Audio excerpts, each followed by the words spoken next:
गरीब अति गरीब देउछु बोली भाबो तो एटा मिछ कथा मत भाबु को हैं तमर जाल करे हो अजान करे हो घरे पैसा चले जेमिति खाइबो नाइ चले मुखले नि खाइबो जे मुखले नि खाइबो हे दुकानदार में सरकार टैक्स लेइबो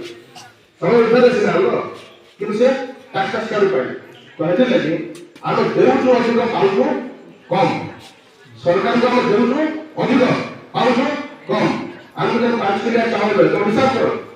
चावल रे 5 किलो देले गोटे घरे 3 लोग अछन 5 दिन कम ले 15 किलो चावल पैसा के पैसा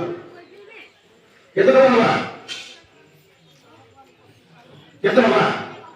400 टका हवा रखिए नहीं टका 400 हवा चावल खाली दउछो आ का दउछो सरकार हिसाब कर दियो तुम गुड गुड की गुड परिवार केते टका जदि भत्ता देले 500 की 900 टका गोटे परिवार 3-4टा लोक 900,000 टका सरकार को से पाइले नहीं मुंडो पिछा हिसाब कर देले केते पइला 200-300 टका पड़वा मासको किंतु देउ केते हम एबे हिसाब करथुना